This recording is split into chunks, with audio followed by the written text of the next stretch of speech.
When I plan my attack, when I plan my attack, I doubt that you're ready. Rhymes like bullets penetrate your zone.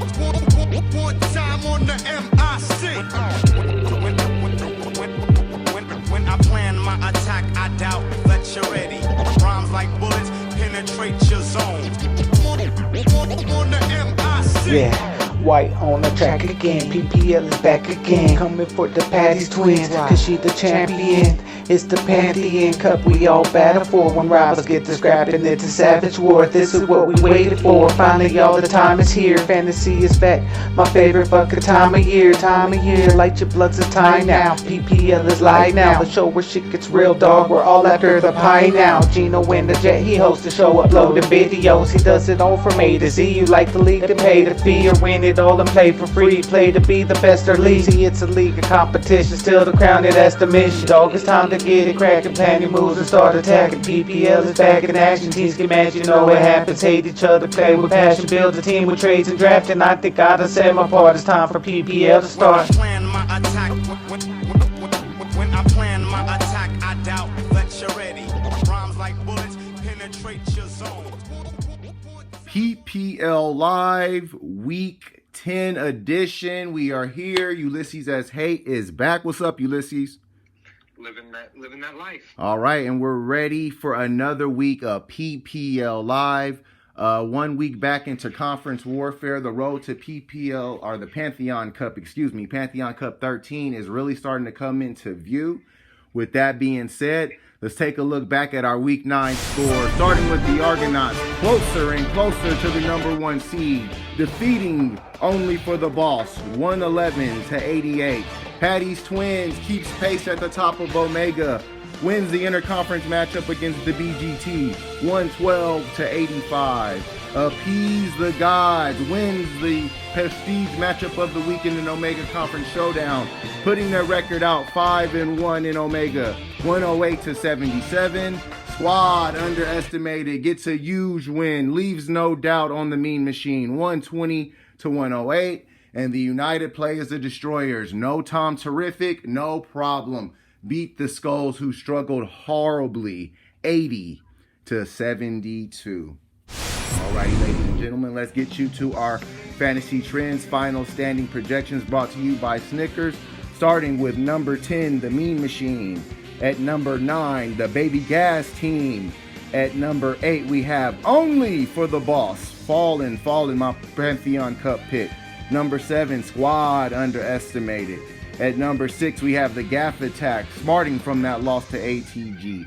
5, the United Players, the Destroyers. 4, we have Patty's Twins. 3, Appease the Gods. 2, the Skulls. And at number 1, the 8-1 Argonauts. Alrighty, what do you think of these final standing projections, man? I mean, a lot of Omega at the top and a lot of Alpha at the bottom. I'm just noticing that. I think maybe that shakes out a little bit more fair as we get back to conference play. But I mean, Alpha has not impressed through this point in the season. Oh no, they haven't. Yeah. I mean, that being said, let's get into it. Let's get into the good, the bad, and the ugly. All right, man. Obviously, the Omega Conference has shown their strength, but like you said, conference play is back under the way. What'd you think of Week 9? Loved it. I mean, as far as my good, I've got to go with Squad. I mean, I've been getting that Squad this season. No excuses. Definitely has not gone as they intended. This was a good week, though. You know, and they haven't had many, so we got to celebrate them. And I'm sure they were. Beating the Machine, whatever. But the Skulls and Gaff losing that same week lets you inch back into that playoff conversation a little bit. But the biggest part for me was that we really saw strides with McCaffrey. Looks like he's back. Looks like he's going to be playing this week. So getting that news last week, I think it just made it overall a good weekend. Maybe the squad has a little silver lining to what has otherwise been a disappointing season. All right, man. Give me your bat. That's got to be boss. I mean, it's production woes everywhere. Just not getting it done, especially at the running back position. Kansas City can't get it together. Holmes and Hill combined for less than the Miami D did. Right. you know, and these are guys last year that, you know, combined were putting up damn near 100 points some weeks. Right. Then you tack all that on Ridley, taking an extended mental health break. Hope he's okay. Right. But that ain't going to help the boss's scoring line. No. And, you know, he needed production from his non-Chiefs to really step up. And that's going to be a big piece that's missing. I mean, that's keeper status. And that may impact Ridley's keeper status going forward. Right. So, bad week for the boss. All right. And who's ugly, man? In my book, there was only one ugly. It was the Skulls. Oh, okay. I mean, you know, only 2 players over 10 points. No head coach, which would have won it. You know, the Cardinals won handedly. You know, I don't know why they're not playing them. But, you know, they really make any other moves and they win. You know, their bench outscored their lineup by 20 plus points. You know, they basically do anything else lineup wise and they win. Okay. And to top it off, I mean, you're coming up against a Twins team that, you know, is not to be messed with. And so I think it was just an ugly week all around for the Skulls. Okay. Dang, man. And the Skulls, man, like I said, my picks just are not looking good right now. But forget my picks. Let's go with what's going on. I'm going to go with my good for the weekend. It's appease the guys. This was a team that had a 15-point coach loss. And still won their matchup handedly. I mean, if they don't even play a coach, they leave no doubt easily. So they had a great week. Lamar Jackson, Joe Mixon, that is a championship backfield right now. They got Devonta Smith to show out, and he had a huge game when they needed it, when they were playing Jalen Hurts in a crucial Omega Conference matchup. Appease the gods needed this matchup to keep that front-running space in the Omega Conference. Them and the Twins both only have 1 loss, so they have to win their Omega Conference games, especially against a team that hasn't won an Omega Conference game this season. So ATG is definitely my good. My bad, man. You know what? I'm just going to have to go there. It's going to be only for the boss. I'm thinking that if they could somehow string it together with making a trade or something like that, they could probably do better.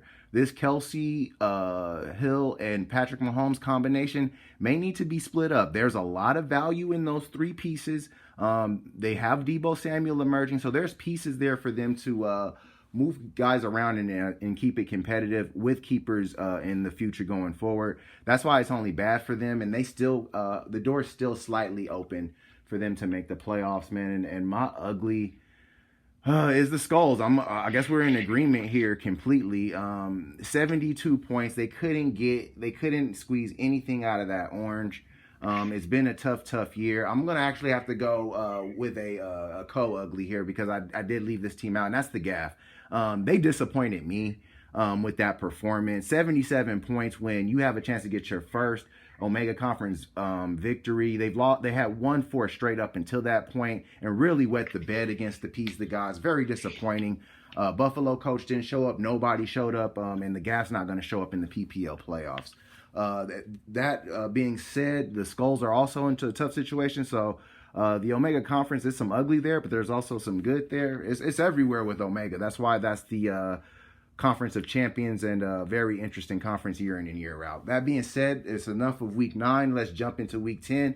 Let's forecast, Ulysses. Let's get into our first matchup. We start off in the Omega Conference as we have the United Players, the Destroyers, going up against the Gaff. All right, man. So obviously, the United Players, the Destroyers, were futile, but they won. The Gaff was futile, and it cost them huge. They lost. They're really on the behind the 8 ball as far as Omega Conference victories. 0-5 in Omega, the Gaff. The United Players need to keep place for payoff positioning. They need an Omega Conference victory to keep it going. What do you think of this matchup, UP Gaff? Yeah, I mean, you know, I think with Tom Brady coming back, it's going to be big for me. Right. I was pretty surprised that they went with loss with you, frankly, that they won. I mean, it's probably more to say about the right than it was about the UP, but they found a way. I'll say, though, I don't want the Kansas City head coach pick this week. Okay. I just, you know, that's not been the same team as what we've seen in the past, and I think that Raiders game is going to be highly competitive. And you know, I wouldn't trust Kansas City in there. You know, D. Henry's absence, it's a huge blow. Right. I mean, there's just no way to get the production back from a guy like that. You were talking like a running back MVP season. Yeah. You know, you're just not going to get that production. That being said, Gaff has been scrappy. Yeah. But coming off last week's dud, has me thinking that there might be a hangover. I've been saying it. I'm not in love with this Jalen Hurts move. Right. This team has been scrappy to put themselves into a position to be competitive. Right. But you're right. I mean, until they can show that they can actually climb over, like what's helped the gap more than anything was interconference play. Right. Although those sorry alpha teams, they were able to rack up wins. Now they come back to Omega. What do? Get beat right away. Right. I've got them losing this one pretty handily. I've got UP 138 to the Gas 117. Man, I'm going to have to agree with you. This is a tougher matchup than it might look like, and that's because the Gap is going to come ready to play. The United players, we never know what they might do here and there. There's a lot of reasons to love the United players, like you said, but there's also some reasons to like the Gaff. Jalen Hurts, like you said, it's not conventional, but he gets points. What hurt the Gaff last week was CeeDee Lamb not coming through, A.J. Brown not coming through, and of course their third receiver, DeAndre Hopkins, he was a game time call, and he was a scratch that week. That was a huge change in their lineup, and that had a detrimental effect on their scoring potential. What also hurt them was Buffalo's huge upset against the Jaguars. The Buffalo Bills just cannot let a game like that go. The Gaff could not have foresaw something like that. So it was just really an unlucky week for them in a lot of respects. But on the United player side, I mean, when you can get a win without Tom and scoring 80 points in the Omega Conference against the Skulls, maybe things are just, going to fall your way. And I think that's what's going to happen in this matchup. Brady comes back in. They're off of the bye. They're going to be chomping at the bit after that loss to New Orleans. They want to get that good taste back in their mouth. Gronk should be healthy. Obviously, Chris Godwin should get back in there. And DeAndre Swift is a good running back who is on a team that plays from behind the line, and he catches a lot of passes. So that's not a bad play there. In the end, the United players, the Destroyers, should get back on track. I do like the Gaff's receiver plays, and I'd like Leonard Fournette to maybe siphon a few points out of the Buccaneer offense. But that being said, I expect Tom to come out for blood, especially after that bad week against New Orleans. I got the United players staying on track in the Omega Conference, 124 to the Gaff's 115. And moving on to our next matchup, we go into a matchup in the Alpha Conference. A former matchup of huge importance. It has become a matchup now of the best team in the league against the worst team in the league. We have the Argonauts at 8-1, taking on the Mean Machine at 1-8. All right, man. Obviously, this matchup used to be significant. Now it's not. The Argonauts are just looking to pad their lead in the Alpha Conference, as well as stake their claim to the #1 seed in that first round bye. On the Mean Machine side, they may actually attempt to play spoiler this week. Very active on the waiver wire for the first time in weeks. What do you think of this matchup, Argonauts Mean Machine?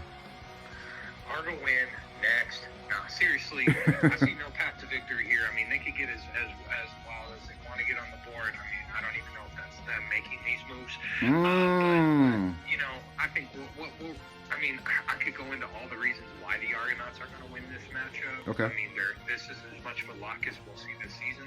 But, I mean, no path to victory, and I think what we see is Machine, hanging up their cleats on a miserable 2021 campaign. Okay. I've got the Argo winning, again, handedly, 144 to 112. Not much to say here. Okay. I'm going to agree with you. I think the Argonauts do win this one, but the Mean Machine has some fight.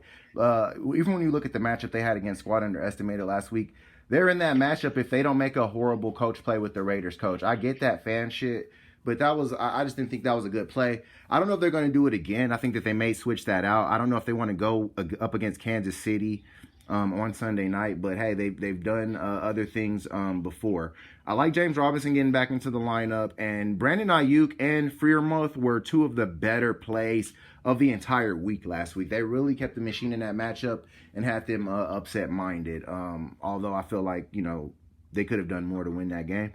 On the Argo side, Dalvin Cook, I don't know what's going on with that brother. I thought he was a little distracted. If we're looking at anything that has been coming through the news, you actually are starting to see what's going on with Dalvin. They made that Madison pick up real quick, so we don't even know if we're going to see Dalvin this week. No Nick Chubb, obviously. He had a huge week on that Argo bench. They hate that. Dak Prescott was horrible. Ezekiel Elliott also was slowed down by Dak Prescott's struggle, and if that happens again, that could leave the room for the machine to get dumb.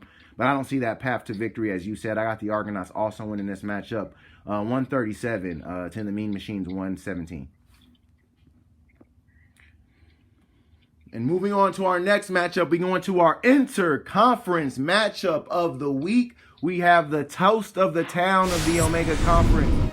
First place, Appease the Gods, taking on the struggling, reeling last year's Pantheon Cup finalists, Only for the Boss. All right, man, you hear it, man. I'm losing my enthusiasm with my Only for the Boss, man. It's been a struggle so far this year. We've talked about the Chiefs' struggles throughout the season.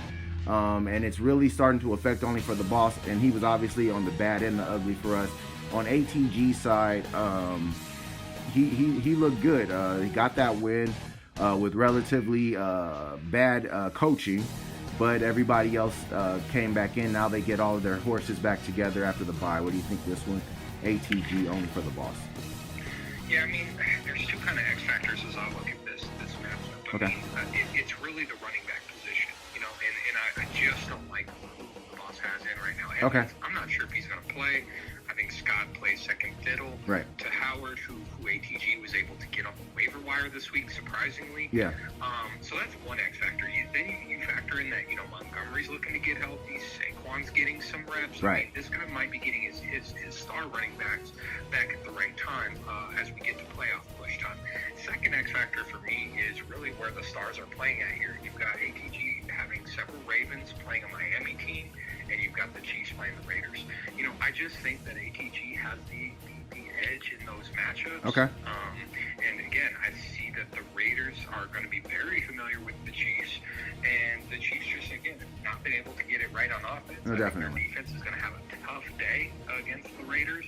And then to top that off, ATG has Evans and Lockett back this week. So I just think that ATG, for me, I don't think that this is going to be a blowout, a big win in any factor. I just like their weapons better and their matchups in this week. I've got ATG getting this one, 121 to the Boss's 115.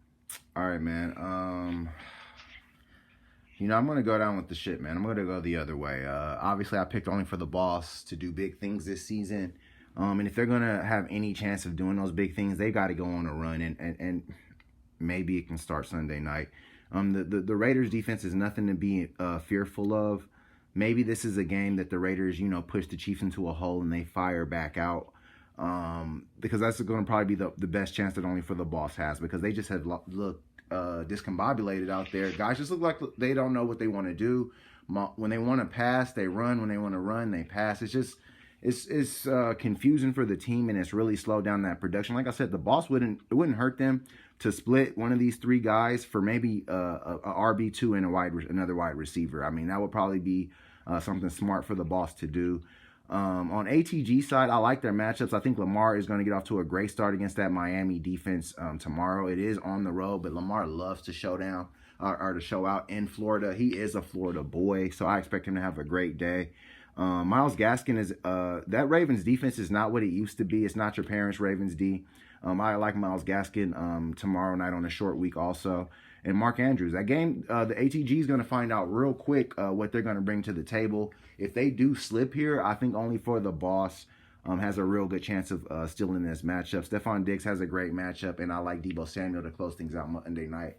I say they close it out for Only for the Boss, and they get back on track. I got Only for the Boss getting this one 119 to ATG's 117. I think they barely get it there, but they find a way. Moving on to our next matchup, we go into a huge matchup for Squad Underestimated as they look to claw their way back into the wild card standings. Baby Gas Team can play spoilers with an outside chance of looking in. We got the BGT taking on Squad Underestimated. All right, man, I laid that matchup out pretty much there. Baby Gas Team may be getting Russell Wilson back. They're still severely banged up as a team. Obviously, Squad Underestimated is getting healthy. At probably the right time. What do you think of this matchup, BGT Squad Underestimated? I mean, I like the Tannehill to Julio connection potential, and I like the Indy head coach, but that's about it for the BGT. I mean, you mentioned this. I mean, no two teams this season have been more victim Okay. And it's playing out here. That being the case, squad really has no reason to lose. And if they want to stay playoff relevant, they have to win this game. It ain't a want to win, it's a have to. Yeah. BGT has played spoil sport to a couple teams, though. I just don't think it happens this week Okay. again, especially with Christian McCaffrey coming back. Sam Darnold has a shoulder injury, so I think they're going to lean on Christian even more. Mm-hmm. And so I really think that squad should have a pretty good week, and I think that they should win this comfortably. Okay. I've got them going 128 to the BGT's 98. You know what? When I look at this one, I can smell an upset in a lot of respects. And I'm really being serious here, but a lot of things would have to go right. And like you said, I think you said this in the Twins Argo matchup a few weeks ago. Everything has to go right, and everything went right for the Twins in that matchup. And I think the BGT has a similar opportunity here. But at the end of the day, I'll pick the Argonauts in that matchup for the same reason I'm going to pick squad underestimated in this matchup. They got the horses. I mean, I'm looking at Christian McCaffrey and Alvin Kamara. That backfield's finally starting to come into shape. This is what squad underestimated envisioned when they got what they got earlier in the year. Amari Cooper, the Cowboys are going to bounce back against an Atlanta defense that cannot stop them. And I think Amari Cooper is going to be a big part of that. Things are going to get interesting for squad with the Thielen and Marquise Hollywood Brown plays. Both of those guys are kind of, they're not the weekly guys you would want. They are good. They are big names, but you never know on a week-to-week basis what you're going to get with them. I love Kyle Pitts. Kyle Pitts is probably going to end up being a keeper. And Kyler Murray, we don't know what the issue is with his ankle. Even if he does play, is he the same guy right now? So that's why I think there's openings for the BGT, but I don't know if they're going to take advantage of it. I say squad underestimated keeps pace for that wild card spot. I got squad getting this one 127 to the BGT's 109. And moving on to our prestige matchup of the week. We've got a huge one to be settled in the Omega Conference as the wild card minded Skulls take on the Omega Conference championship minded Patty's Twins. All right, man, this matchup is going to be huge. Big names, big scoring potential in this matchup. I'm talking Jonathan Taylor and Aaron Jones, DK Metcalf and Keenan Allen, Matthew Stafford and Josh Allen. Looks like the Twins have turned the corner on Aaron Rodgers. The Skulls, if they have any chance of winning the Omega Conference title, they've got to go on an Omega Conference winning streak, and they've got to knock down one of the teams in front of them. What do you think of this one, Twins Skulls? I love this matchup because someone has to lose. Oh, it's gonna be real good. I think that they're gonna give us some fireworks. The Okay. Skulls and Twins, both owners are known to show up in those big games. Typically, I'll just say it though, the Twins got to be pissed with Aaron's extracurriculars. I mean, this stuff they don't like. I'm telling you, management does not like this. They've been pretty stalwarts on Aaron. This season, every season for the past 13, this is an he was put on the trade block this week. This is an original guy. He should be playing. Right. But they have the best pickup of the 2020 draft in Taylor. Okay. He's balling. I mean, this is a guy who fell to the second round, and everybody in the PPL should be slapping themselves in the face because this guy's a football player. Well, I mean, he's Jamar Chase this year, man. It's the same thing. No, exactly. I mean, Taylor was productive last year, but with Henry going down, this is, in my opinion, this is the best running back in the league right now. Okay. That being the case, Okay. what we saw with the Skulls last week, I mean, it was probably one of the bigger challenges for Allen. I mean, I haven't seen him struggle in a game like that. Since his rookie year. Yeah, that offense more broadly, but I think that things turn around for Allen this week. I think that they have a Jets team that is very beatable, and they can put up a high line on them, and it's a divisional matchup, so they're gonna come in ready to get revenge. And I think that the Jets unfortunately are gonna get some displacement aggression from the Bills, and I think that the Bills propel the Skulls into a get right week and a leave no doubt performance. Oh. I've got the Skulls going 149 to the Twins 133.